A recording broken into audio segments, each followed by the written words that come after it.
Greys are doing, and there are 5 different subspecies of Greys. May I interject here for a moment? I've heard the phrase long-nosed Grey describing their physical characteristics. Those are not the benevolent reticulans. Okay. The benevolent reticulans look like children. So the non-benevolent ones are the long-nosed Greys? That's correct. That's what I thought. That's correct. Okay. And there's a lot of information some people are experiencing real benevolent experiences with them, or they're told that they're experiencing benevolent, when in fact they really haven't. They just maybe haven't been regressed or taken deeply into their subconscious to know what is happening. They're incredible masters of mind manipulation. But anyway, their race is dying. They have been so genetically altered by the Orion group that they cannot reproduce. So they were told by the Orion group to come in here, this is how it's been related to me, to come in here and set the stage to break down the social structures so that when the Orion group and the Draconans come back, there are 2 classes, royalty and workers, which is exactly what they're doing. You can see that agenda happening right in the United States since the beginning of the Reagan administration. This is where the focus has been. It's been on the United States, singly. And there's been a reason for that, which we'll cover in just a little bit, but let me get my thoughts out here. Which is exactly what the Greys have been told to do. And they're doing it. In the meantime, they themselves have their own agenda. They see us, because of our genetic stock, of having the DNA of 22 different races, and the racial memories, of trying to breed, to cross the genetic bridge, so that they as a race can have enough genetic stock to continue to propagate their race, which according to the Andromedans, they're destined for extinction. What they're doing is not going to have any long-term effects to propagate their race. So they're desperately trying to do what it is that they're trying to do before all the other 2 groups get here. The Greys also themselves want to be free from the manipulation of the Orion group, just like we as a race want to be free of their manipulation. So there's this incredible triangle of crap that's hanging all over us. And all these hidden agendas and just brainwashing and bizarre belief systems that are being thrown at us, when they should all leave. Not only the good ones and the bad ones, they should all just leave and leave us alone, which is ultimately what the Andromedans want. But unfortunately, that isn't going to happen right now, not until some changes occur. We have to begin to raise our consciousness. Right, we need to. Right. And the first thing we need to do is we need to stop warring with each other. We need to come together as a race, and no matter what happens, we need to stop all of the political garbage and say, look, when it comes down to the bottom line, all we have is each other as a race. Period. And this is our planet, this is our home, and there's enough of us that are polluting the planet that we need to stop. Because if we don't stop polluting the planet, Rick, we're not going to have a place to live. Period. Is there an Earth quarantine that the renegade Zeta Reticulans violated? Yes. And what was that quarantine? The quarantine was they were supposed to, well, it's the same quarantine that evolves, that any other evolving planet has. No intervention with an evolving race. But because of our genetic stock, the Greys did it. Now, but they did it in such a way that they didn't totally violate our free will. They dangled a technological carrot to the government. And the government took the bait. They said, sure, for their own reasons, they took the bait. And there was an exchange of technology, and there was a treaty that was signed. And this is a dilemma that the Andromedan Council has. If the United States military had said, go away, the Greys would have had to have left. So was this the Air Force Base situation or the Eisenhower situation where he had representatives? Is this the one that took place in the 50s? Yes. Okay. Yes. All right. And this was with the Long-Nosed Greys? That's true. And there were 2 groups there as well. The 7 from Sirius B, who are still here, were also witnesses to this, to add credence to it. Okay. So, now, and they're also, now just to add to this, the Andromedans have also said that in 1933, when the Greys really first got here, that they had actually approached the Germans, and the Germans said, no, you're out of here. We already have an agreement, and apparently the Germans were in touch with Giza intelligence. So the Greys left. They didn't pursue it at all. And they found their next opening here in the United States. Let's go digress just a moment. You mentioned Sirius B.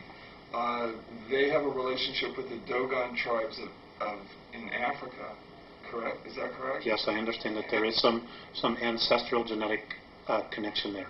Okay. And does that play a part in what's going on here on a global level, or is that just a kind of a minor sidelight of information? I don't think at this point they give a damn about the Dogons or the humans at all. They all have their own agendas.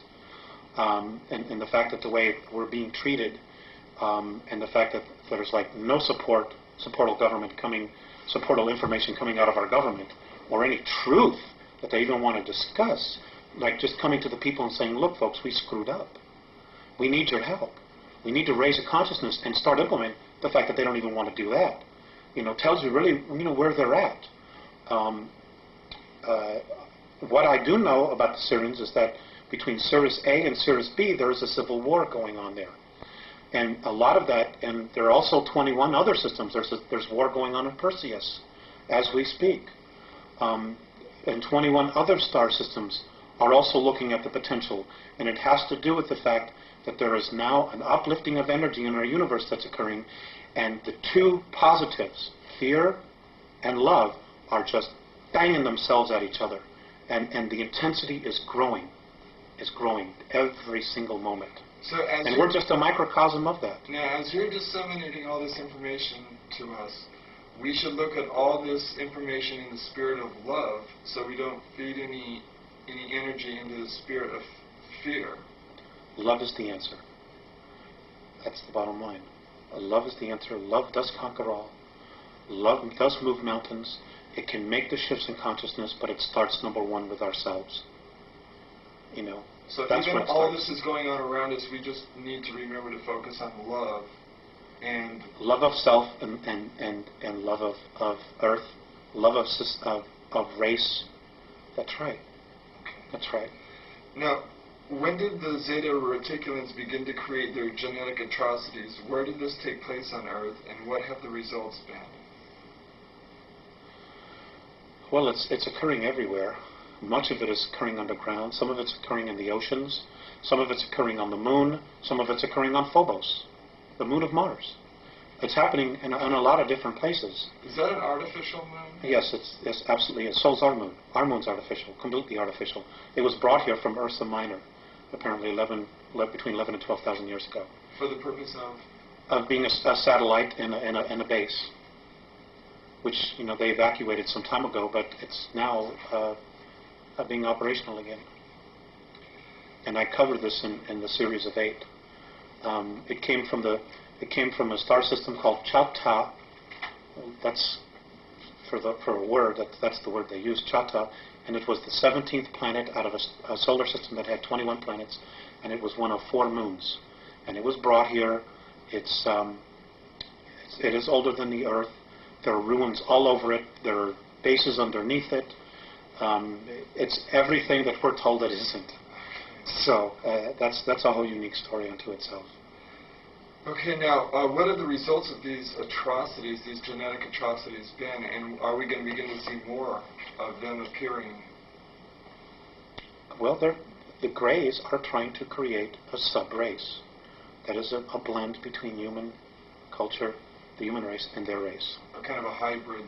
Exactly. They're not being very, very successful. And one of the things that they're trying to do is they're really looking for the soul. They don't understand the soul. They don't understand our extremes of emotions as well, because they're very, very different from us. Their experiments haven't been all that successful. There are a lot of emotional problems with that,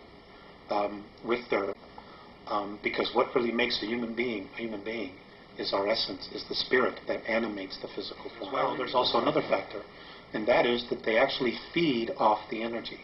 They're vampires. The Zeta Reticulan Greys. The Greys, right. They're vampires. Is this where we get our vampire legends? A lot of our vampire legends? I don't know about that. I don't know if that has to do with it. Those are not the benevolent reticulans. Okay. The benevolent reticulans look like children. So the non-benevolent ones are the long-nosed Greys? That's correct. That's what I thought. That's correct. Okay. Maybe haven't been regressed or taken deeply into their subconscious to know what is happening. They're incredible masters of mind manipulation. But anyway, their race is dying. They have been so genetically Greys are doing, and you know there are 5 different subspecies of Greys. May I interject here for a moment? I've heard the phrase long-nosed Grey describing their physical character. Those are, and you know there's a lot of information that's being. Some people are experiencing real benevolent experiences with them, or they're told that they're experiencing benevolent, when in fact they really haven't. They just altered by the Orion group that they cannot reproduce. So they were told by the Orion group to come down in here, to come in here. This is how it's been related to me, to come in here and set the stage